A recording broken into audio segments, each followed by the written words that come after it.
Recently, I had the opportunity to join something that sounded really interesting and potentially useful in my business. It would give me access to information for potential transformation, community, support. It was a good offer. I thought about it, I did the sums, and I had enough knowledge about the provider to feel comfortable. On paper, it was a no-brainer. It was all good, all sound, and I had conducted all the diligence that you'd want to see. However, there was something else questioning my no-brainer conclusion, making me pause. In a sense, talking me out of it, but not in a logic overriding what I knew was right kind of way. Actually, the other way round this time. Yes, logically, the offer was a great one and a no-brainer in some circumstances, just not mine and not now. I was able to discern that it was essentially FOMO and my inner eternal student getting excited because I love to learn about almost anything. But it would have split my focus, it would have taken time and energy and resources better used elsewhere, and generally not have been the right decision for me. That doesn't change anything about the value of the offer or my admiration and respect for the provider.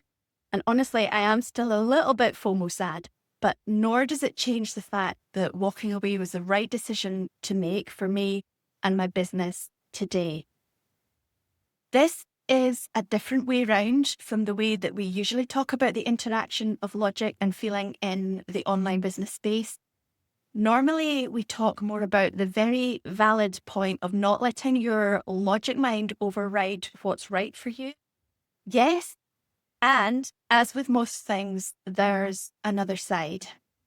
When you don't discern what's happening at each decision point for you, you're the only one that it costs, which is why we need to recognize there's two-way traffic on the logic feeling street. You've probably got your own version or versions of this, an offer that ticks every box, and you say yes before you've actually checked whether it fits where you're headed. Or a new direction you could take that feels exciting enough to justify itself, and you only notice afterwards that it's pulled you away from something that you had already committed to. Something you turn down that still looks so sensible on paper that you keep going back over it, wondering if you made the wrong choice. None of that means you can't trust yourself. It means logic and feeling can each be the one doing the misleading, not just the one that we're usually warned about.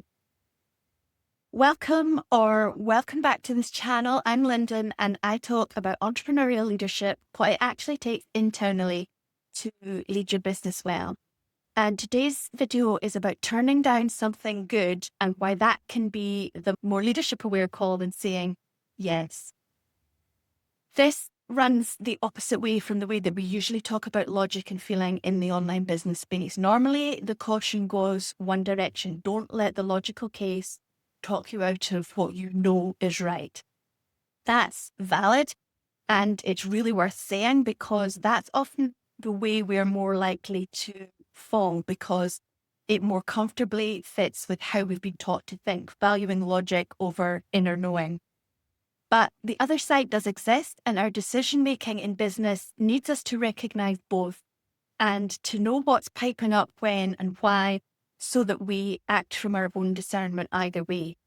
Sometimes what needs catching isn't fear dressed up as sensible caution. Instead, it's excitement or FOMO or a genuinely good offer dressed up as a decision that should obviously be a yes.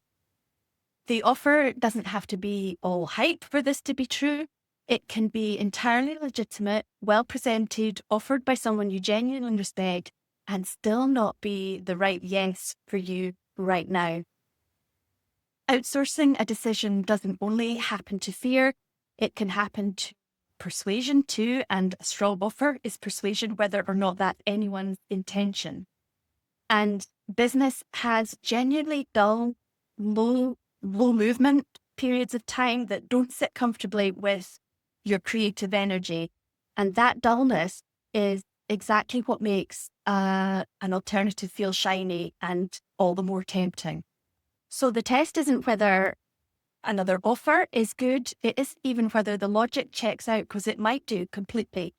The test is whether saying yes serves what you're actually building or pulls you away from it. And this isn't simply purpose overriding logic either, swapping one thing you're meant to always defer to for another. It's the same underlying job either way, working out what actually serves you and the business that you're building, using whichever input is telling you the truth about the particular decision. Last time I left you with a version of this exact question: procrastination, FOMO, or a good idea. And I'm going to use Recalibrate Your 30-Day Practice to Confident Decision Making, my program, as an example, because there's a reason why my foundational offer is about decision making, and this is it. There's not only a lot of input to sift through that makes decision making in business difficult, it's also easy to argue a lot of things both ways. And you're the only one it doesn't serve if you haven't developed your own discernment yet.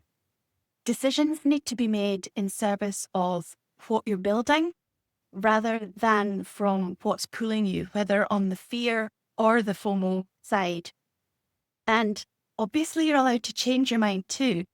Sometimes it's a good idea to do that, but it does then add a layer of complexity to decision making, doesn't it?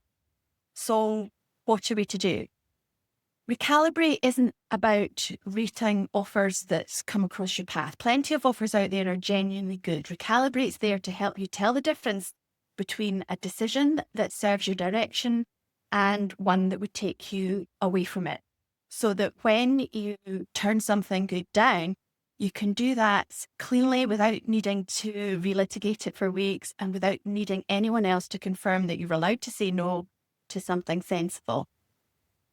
When you can catch the pull in either direction, you stop needing every good opportunity to turn into a decision that you have to defend even to yourself. You can admire an offer, respect the person behind it, feel the genuine loss of not being able to take it up, and still say no cleanly, because you're not just protecting yourself from bad decisions, you're protecting your focus from good ones that aren't actually for you to take up.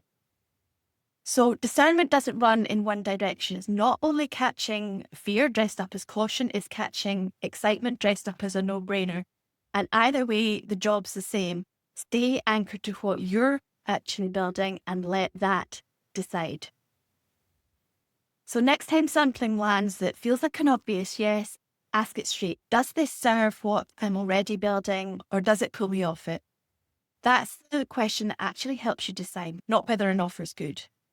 Next week, we're talking about why it's people like you leading at their full potential that we need in the world, not just from the point of view of the big picture, but how it relates to what you do day to day in practice. So I would love to see you back here for that one. And if you're ready to build your entrepreneurial leadership deliberately, whichever direction the pull's coming from, the link to Recalibrate Your 30-Day Practice in Confident Decision Making is in the description. If you're new here, subscribing means you'll have the next video when it's up. And also, thank you if you leave me a like on your way out the door too. That really does help other business owners find my videos. I'll see you next week. Until then, bye for now.